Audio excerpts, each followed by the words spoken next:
There is a reason the people who try the hardest to manifest money are the same people who never get it. You have felt this yourself. You sat down to do the work. You repeated the affirmations until your jaw ached. You visualized the money until your head hurt. You scripted in your journal until your hand cramped. You watched every video, followed every method, did every technique exactly the way they told you to do it. And the money did not come. It did not come because effort is not the currency of manifestation. Effort is the symptom of disbelief. Listen to that again, because it is the most important sentence you will hear today. Effort is the symptom of disbelief. The moment you strain for something, you have already admitted deep in your nervous system that you do not have it. You do not strain for the things you already own. You do not affirm that you have hands. You do not visualize your own name. You do not journal about the fact that you can breathe. You simply assume these things silently, effortlessly, without a single ounce of work, because they are already true to you. And that quiet, lazy, unbothered assumption is the exact mechanism by which wealth is built in the only place it has ever been built, which is the human imagination. Neville Goddard understood something the entire self-help industry has spent decades trying to bury, because there is no money in telling people the truth. The truth is that manifestation requires no effort at all. None.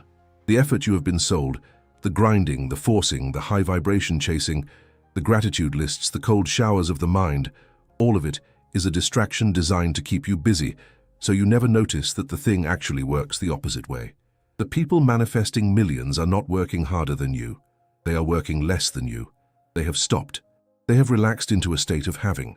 And from that state, the outer world reorganizes itself to match. This is not a metaphor. This is the law. And in this video, I'm going to show you how to manifest money while you sleep, the laziest method that actually works. A method so effortless that you do it with your eyes closed and your conscious mind switched off.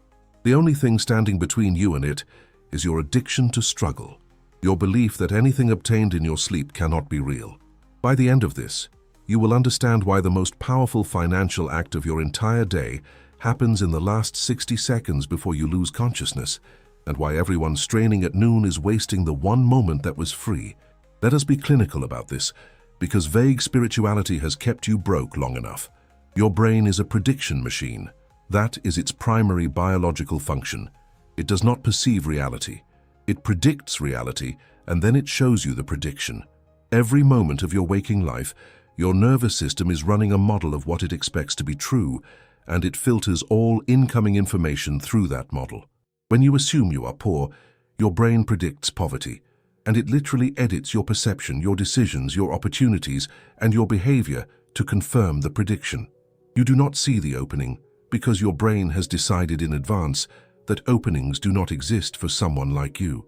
This is why two people can walk down the same street and one sees nothing while the other sees a chance that changes their life.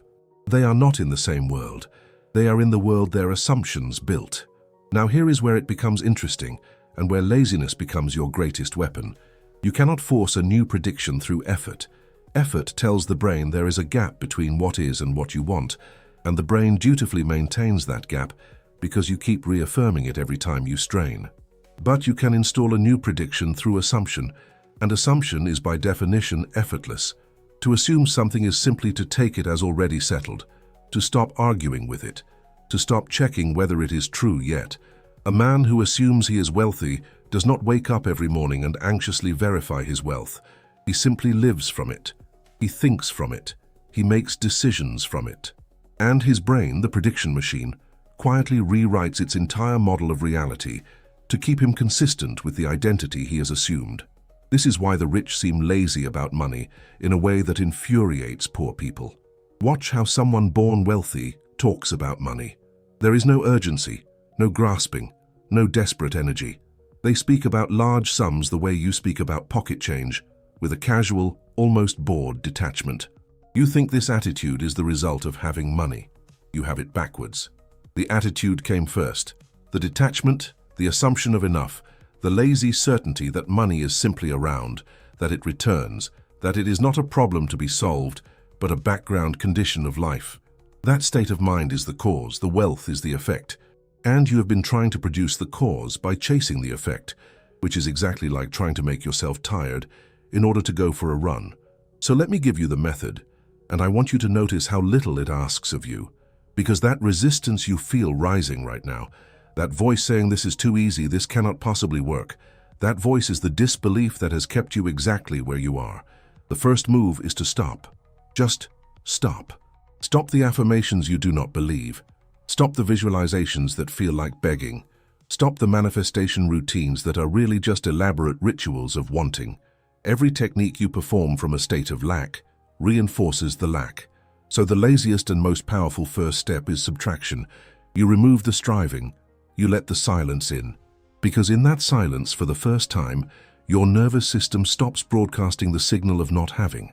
The second move is to choose your assumption with precision, and then to treat it as boring. Not exciting, boring. Excitement is a tell. When you get excited about an outcome, you reveal that it is still novel, still unowned, still outside of you. The things you truly possess do not excite you. They simply are.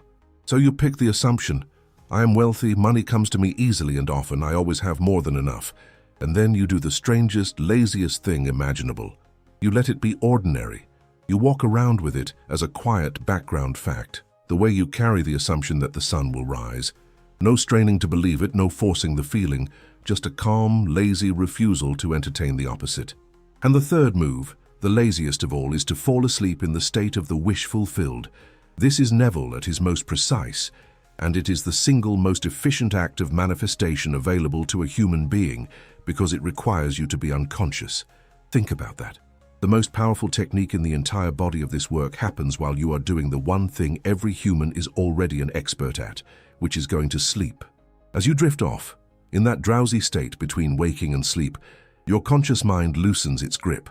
The critical filter dissolves, and whatever assumption you are holding sinks directly into the subconscious, the prediction machine itself, with almost no resistance. You do not have to believe it during the day. You do not have to feel it intensely. You simply have to occupy the state gently as you fall asleep, the feeling of having already received, the quiet relief of it being done, and let yourself drop into unconsciousness from there. Most people will never do this, and not because it is hard. They will not do it because it is too easy, and the human ego cannot accept that something it wants so badly could be obtained so effortlessly.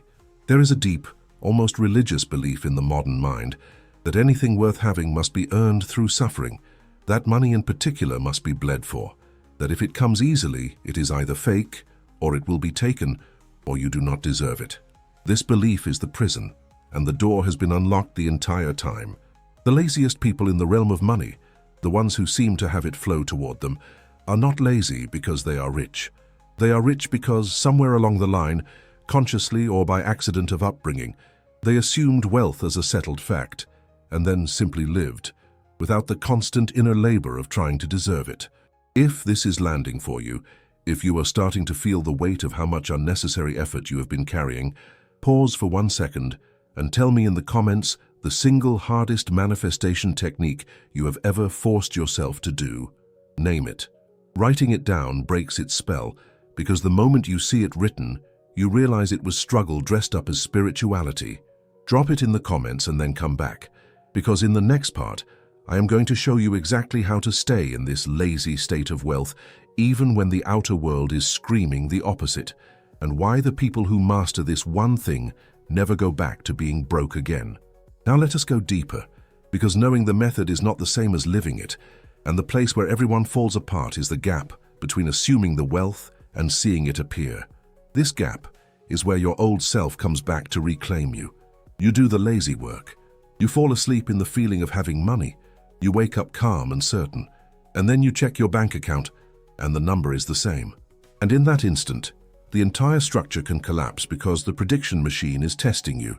It is asking, in its silent biological language, do we still believe the new model, or do we revert to the old one that the evidence supports? And almost everyone reverts. They see the unchanged number, and they take it as proof that the assumption failed, when in reality the unchanged number is simply the old prediction still playing out, the momentum of a reality you have only just begun to redirect. Here is the clinical truth about this gap. The outer world is always a delayed echo of the inner state. Always. There is a lag. The physical world is dense, slow, made of accumulated past assumptions, and it does not turn on a dime. When you change your inner assumption, you have changed the cause, but the effect travels through time before it becomes visible. The amateur watches the outer world for permission to keep believing. The master gives the outer world no vote at all. This is the entire game. Whose report will you believe? The report of your senses, which can only ever show you the residue of your past thinking, or the report of your assumption, which is the seed of your future? The lazy person, paradoxically, has the advantage here, because the lazy person is not anxiously checking. The anxious checker is performing disbelief 100 times a day. The lazy assumer simply cannot be bothered to verify, and that inability to be bothered is, energetically and neurologically, identical to faith. This is why I keep returning to the word lazy, even though it offends the part of you that has been trained to equate worth with exhaustion. What I am really describing is non-resistance. The wealthiest state of mind is a state of profound non-resistance to your own good. You stop fighting for the money, and you stop fighting against the belief that it is coming. You let it be true the way you let your own age be true. You do not work to be the age you are. You do not affirm it or visualize it. You simply are it, and you organize your entire life around the unquestioned fact of it. That is the texture of a real assumption, not a hot, desperate wanting, but a cool, settled, almost indifferent knowing. And the universe, or your subconscious, or the prediction machine, whatever name you prefer, responds to that settled knowing the way iron filings respond to a magnet, with no effort on the part of the magnet at all. Let me address the objection forming in your mind right now, because I can feel it. You are thinking, but I have tried to assume wealth and it felt fake. It felt like lying to myself. Of course it did, because you tried. You strained to feel rich, and straining is the proof of lack. The trick is not to manufacture a feeling of wealth through force. The trick is to stop manufacturing the feeling of lack, which you have been doing automatically all day, every day, through your habitual inner conversation. Listen to the way you talk to yourself about money. I cannot afford that. This is so expensive. I am always broke. Money is so tight. There is never enough. These are not innocent observations. These are assumptions, repeated thousands of times, installing the exact prediction you do not want. You do not need to add a single positive affirmation. You need to stop the negative ones. That is the lazy way. Subtraction, not addition. Your inner conversation is the most powerful manifestation tool you own, and it is running constantly, whether you direct it or not. Most people let it run wild, a chaotic stream of complaint, worry, and rehearsal of the worst case, and then they wonder why their life keeps matching their inner monologue. Neville said it plainly. The events of your life are determined by the conversations you carry on within yourself, so the laziest possible upgrade you can make is not to add new spiritual practices. It is to clean up the conversation you are already having. When you catch yourself rehearsing lack, you simply stop. You do not have to replace it with forced positivity. You just refuse to finish the sentence. Over time, the silence where the complaint used to be becomes fertile ground, and into that silence, gently you can place the new assumption, I have more than enough. And then you let it go, like setting down a cup, no follow-up, no anxious monitoring, no checking to see if it worked. There is a state Neville called the wish fulfilled, and I want to define it cleanly for you, because the spiritual industry has fogged it up. The wish fulfilled is not the feeling of getting what you want. It is the feeling of no longer wanting it, because in your imagination it is already yours. Wanting and having are mutually exclusive states. You cannot want what you have. So the entire art is to move in consciousness from the state of wanting money to the state of having money, and the marker that you have arrived is relief. The wanting stops. The reaching stops. There is a settling, a quiet exhale, and it is done. That relief is the signal that the assumption has taken. And notice, relief is not an energetic, high vibration, jumping for joy state. Relief is calm. Relief is, dare I say, lazy. The high vibration chasing the industry sold you is exhausting precisely because it keeps you reaching. Real manifestation feels like the end of reaching. Now consider what this means for the next time you sit in front of an unpaid bill, a thin account, a bank balance that mocks your new assumption. The old programming says panic, strain, hustle, do something, fix it through force. The new understanding says, this is the delayed echo, the old prediction completing its arc, and it has no authority over the seed I have already planted. You meet the evidence of lack not with effort, but with a strange, almost insolent calm. You refuse to let your senses dictate your assumption. You let the bill be there and you remain internally a wealthy person who is simply watching the last of an old reality drain away. This is not denial. Denial pretends the bill is not there. This is dominion. You see the bill clearly and you simply decline to let it author your inner state. The bill is the past. Your assumption is the future. And the present is the thin, moving line where the future overwrites the past, one assumption at a time. The people who master this stop being impressed by their circumstances entirely.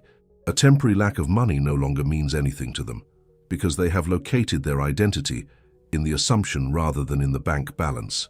This is the secret psychology of old money, the quiet wealth that persists across generations. It is not primarily about inheritance of dollars, it is about inheritance of assumption. A child raised in wealth absorbs without a single technique the unshakable background assumption that money is always available, that it returns, that scarcity is a temporary and slightly distasteful inconvenience rather than an identity. That child can lose everything and rebuild because the assumption was never in the money. The assumption was in them. And you, right now, through the laziest act of consciousness available to a human being, can adopt that same assumption without being born into it. You do not need the inheritance. You need the state of mind the inheritance produces, and that state is free. And it is yours the moment you decide to occupy it and stop getting up to check. So here is your entire practice, stripped of all the spiritual decoration. Stop the inner complaint. Choose one calm assumption of wealth and let it be boring. Fall asleep in the relief of it already being done. And when the outer world shows you the old reality, give it no vote, no reaction, no effort. That is it. That is the whole thing. It is so lazy that your mind will rebel against it for weeks, demanding that you do more, struggle more, prove your worthiness through exertion. Do not obey that voice. That voice is the broke programming defending itself. The discipline here is not the discipline of effort. It is the discipline of restraint, the discipline to stop doing, to stop straining, to stop checking, to let the assumption work in the silence the way a seed works in the dark, without you digging it up every morning to see if it has sprouted. The reason this works in 2026 more than ever is that the world has never been louder, never more designed to keep your nervous system in a state of reaction, comparison, and lack. Every screen you look at is engineered to make you feel behind, to make you reach, to keep you in the wanting state that guarantees you never arrive. The lazy assumer is the rebel now. The person who can sit in stillness and simply assume they're good, refusing to be jerked into urgency by 1,000 notifications screaming that everyone else is winning and you are losing. That person has a superpower in this environment. While the masses exhaust themselves chasing, you will be quietly assuming, quietly settling into wealth, quietly letting the prediction machine rebuild your world around a new and unbothered certainty. You will look lazy to them.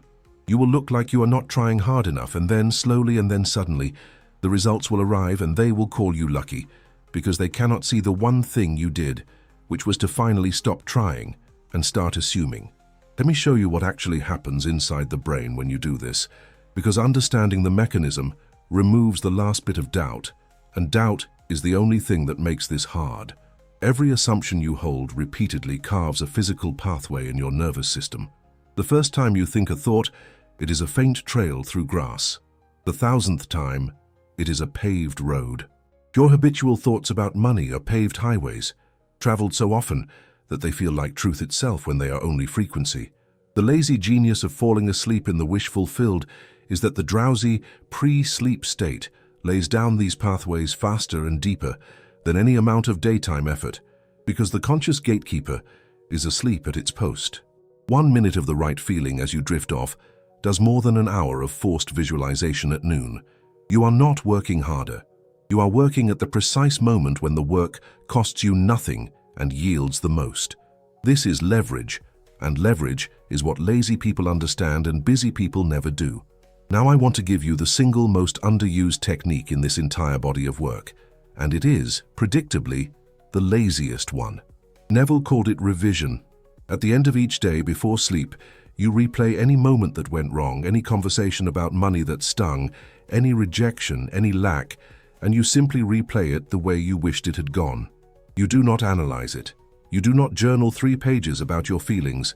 You lazily reimagine the scene briefly with the better ending, and you let that revised version be the one you fall asleep on. Why does this work? Because to your subconscious, the prediction machine, there is no difference between a remembered event and an imagined one. Both are just patterns of inner experience. By revising the day, you are editing the very material your brain uses to predict tomorrow. You are quietly deleting the evidence of lack and replacing it with evidence of wealth, and you are doing it in bed, half asleep, with your eyes closed. There is no lazier act of power available to a human being. People resist revision because they think reality is sacred, that what happened must be honored, that to imagine it differently is to lie. But your memory is already a fiction. It is already edited, distorted, reconstructed every time you recall it. The only question is whether you will be the editor or whether the broke programming will keep editing it to confirm your poverty. The wealthy, often without knowing the technique by name, do this naturally.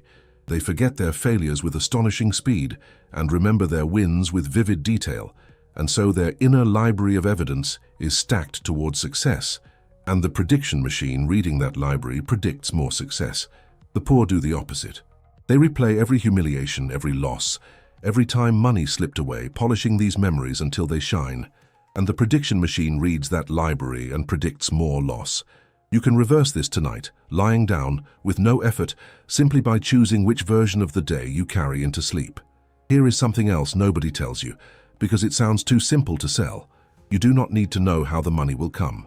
In fact, the moment you start trying to figure out the how, you have left the lazy state of assumption and entered the anxious state of planning, which is a state of lack, because you only plan a route to something you do not yet have. The how is not your job.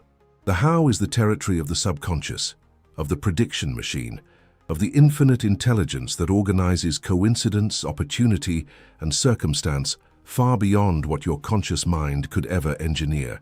Your only job is the end, the feeling of having arrived. You hold the destination, you fall asleep in it, and you let the deeper part of you, which has access to a million bridges of incident you cannot see, build the road. The person straining to manifest is usually really straining to control the how, demanding that the money come through the specific channel they have decided on. Release the how, and you release the struggle, because the struggle was always you trying to do a job that was never yours. This is why I tell you to be lazy about the path and immovable about the destination. The amateur is rigid about the path and wobbly about the destination.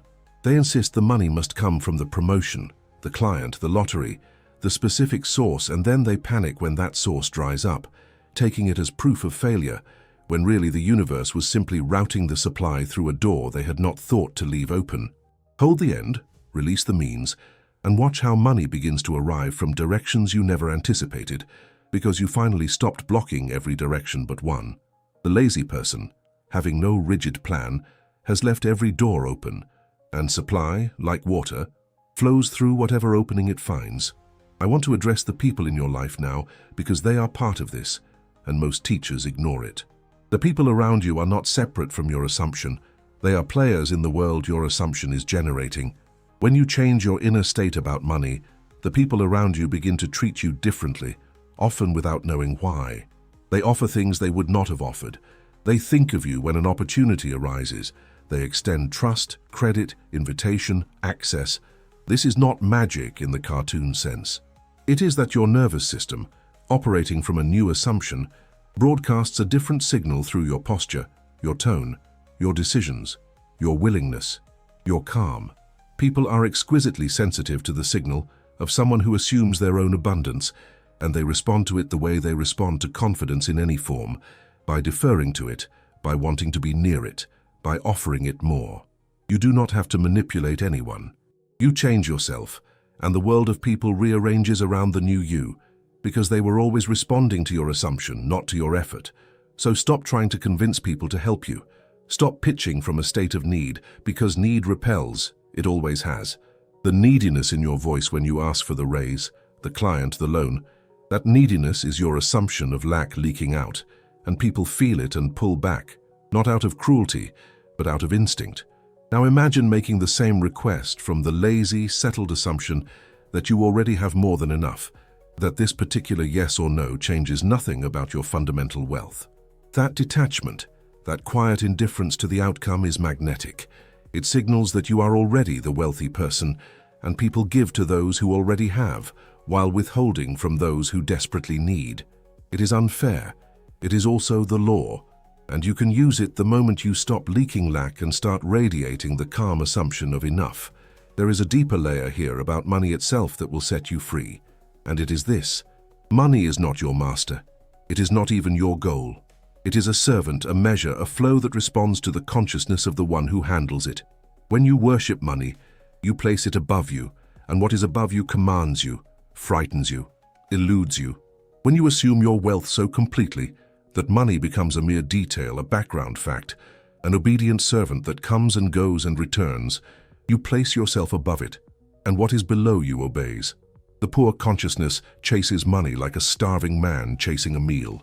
The wealthy consciousness summons money the way a king summons a servant, without urgency, without doubt, with the lazy certainty that of course it will come, because that is its role. This is not arrogance, it is correct ordering. You are the consciousness. Money is the effect. Put it back in its place beneath you, and the desperate chasing simply ends. Feel how much lighter this is than everything you were doing before. You were carrying money on your back like a boulder you had to push uphill through sheer effort. I am telling you to set it down, to walk ahead of it, and to let it follow you the way it follows everyone who has ever stopped pushing and started assuming. The boulder was never yours to push. The hill was an illusion generated by your assumption of difficulty. Change the assumption and the hill flattens. The boulder becomes a servant that walks beside you, and the journey that was killing you becomes the easiest thing you have ever done. People will not understand how you did it. They will see you doing less and getting more, and it will violate everything they believe about the relationship between effort and reward. Let them be confused. You are not playing their game anymore. You have stopped trying to deserve your wealth through suffering and started simply assuming it through stillness, and that single shift will do more for your finances than a decade of the grinding you were taught to call discipline. And understand this before you go. The struggle you were taught was never the price of wealth. It was the price of believing you were not worthy of it without struggle. The moment you drop that belief, the price drops with it, and what remains is the lightest possible act, a quiet assumption held in the dark as you fall asleep. Everything heavy you were doing was optional. It always was. The people who seem to attract money without effort did not find a secret technique. They simply never picked up the boulder in the first place, or they set it down early, and they let the law do what the law has always done for those who stop fighting it. So I will leave you with the question that decides everything. Are you willing to do less, not more? Less. Are you willing to lay down the heavy, holy struggle you have carried, the belief that you must earn your way to wealth through suffering, and instead take up the lightest possible thing, a quiet assumption held without effort and protected from the noise? If you are, then start tonight as you fall asleep, with nothing but the calm, lazy, settled feeling that it is already done. And if this reached something in you, tell me in the comments the one assumption about money you are choosing to fall asleep in tonight. Write it as though it is already true. Watch what happens when you say it without straining, without proving, without checking. And come back and tell me, because the people who write it down are the people who actually do it, and the people who do it are the people who never have to think about money the hard way again.